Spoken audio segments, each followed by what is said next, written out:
Paytm payments bank पर कार्रवाई के बाद अब आरबीआई की नज़र कई और पेमेंट्स बैंक पर है। फाइनेंशियल इंटेलिजेंस यूनिट ने करीब 50,000 ऐसे खातों का पता लगाया है जिनमें कि केवाईसी का सत्यापन हुआ ही नहीं है।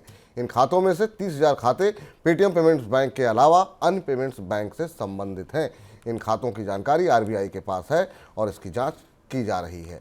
सर, बाकी फिनटेक कंपनियों के लिए कितना बड़ा चैलेंज होने जा रहा है आने वाले समय में? बिल्कुल, भारत के पूरे डिजिटल फिनटेक स्पेस में जबरदस्त उथल पुथल है। अगर हम एक मुहावरे का इस्तेमाल करें तो जैसे कबूतरों के बीच बिल्ली छोड़ देने वाली स्थिति होती, वही स्थिति एकदम चारों तरफ अफरा तफरी मची हुई है। और इसके पीछे दो बड़ी महत्वपूर्ण चीजें हैं। एक तो जो एफएटीएफ की गाइडलाइंस है मनी लॉन्ड्रिंग को लेकर, उसके आधार पर जब भारत के डिजिटल स्पेस की, फिनटेक स्पेस की पड़ताल की गई तो कई चौंकाने वाली जानकारियां निकलकर सामने आई, जिसमें पेटीएम सबसे बड़ा प्रमुख था, क्योंकि पेटीएम के केवाईसी में तमाम खोट और खामियां पाई गई थी। इसके अलावा माना जा रहा है कि कम से कम 3 और पेमेंट बैंक्स ऐसे हैं जिनके केवाईसी को लेकर, जिनमें ग्राहकों के सत्यापन को लेकर कई सारी गफलत और खामियां पाई गई हैं। यह समस्या 2021 के 22 के बाद और ज़्यादा निकलना शुरू हुई थी। आपको याद होगा कि एचडीएफसी के ऊपर पहले कार्रवाई की थी, उसके बाद बैंक ऑफ बड़ौदा के ऐप को लेकर कार्रवाई हुई।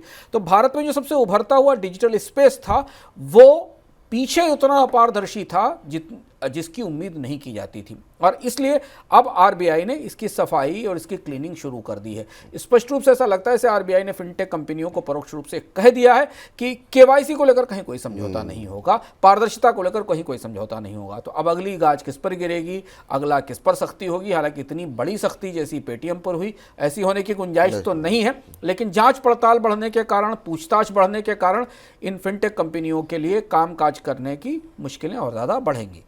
सर, जैसा आपने बताया कि पूरी फिनटेक कंपनियों का जो एक तरीके से सिस्टम है वो पूरी तरह हिल चुका है।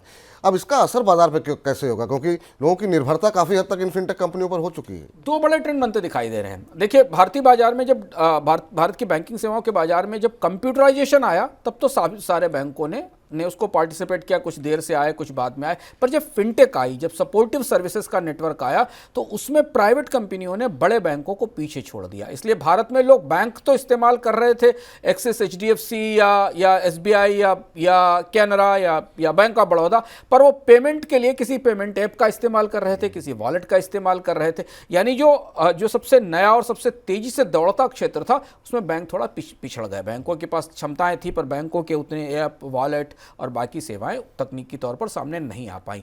बाजार में एक बड़ा शिफ्ट दिख रहा है। मेरी बॉम्बे में कई सारे फिनटेक कंपनियों से बात हो रही थी, और उनका डर यह है कि रिजर्व बैंक की सख्ती के कारण अब उनके पास जो बाजार नए ग्राहकों का आया था वो वापस इन बैंकों की तरफ चला जाएगा। और पिछले फिनटेक के प्रकरण के बाद जो प्रमुख बैंक हैं, क्योंकि उनके पास तो केवाईसी के नियम साफ सुथरे हैं, सरकारी और निजी बैंकों को रिजर्व बैंक के रेगुलेशंस का पालन करना पड़ता है। फिनटेक के लिए तो नियमों कानूनों का स्पेस अभी तैयार हो रहा है, बन रहा है। तो उनके लिए मौका, उनके लिए एक अपॉर्चुनिटी है कि वो इस फिनटेक स्पेस में आगे आकर अपने फिनटेक बिजनेस को आगे ले आएँ। क्योंकि अभी क्या है, अभी उनके पास जो बिजनेसेस हैं वो डिपॉजिट के, लेंडिंग के, ट्रांसफर्स के, क्रेडिट के हैं, पर जहां consumer finance, consumer related businesses की बात आती है, वहां जो आगे चलने वाली कंपनियां थीं, वो पेमेंट बैंक्स थीं, वो मोबाइल वॉलेट्स थे या जो पेमेंट ऐप्स थे। तो ये एक बड़ा महत्वपूर्ण शिफ्ट है, क्योंकि अगर फिनटेक कंपनियों पर समस्या बढ़ती चली गई, उनके कामकाज में पारदर्शिता के सवाल गहरे होते चले गए, उन पर रेगुलेटर का दबाव बढ़ता चला गया, तो ग्राहक वापस पुराने बैंकों की तरफ शिफ्ट करेंगे और उन्हें एक मौका मिलेगा कि जो क्रांति से वो बाहर रह गए थे, उस क्रांति से निकलने वाले जो लोग हैं या उनसे निकलने वाले जो ग्राहक हैं, उन्हें वो वापस हासिल कर सकें।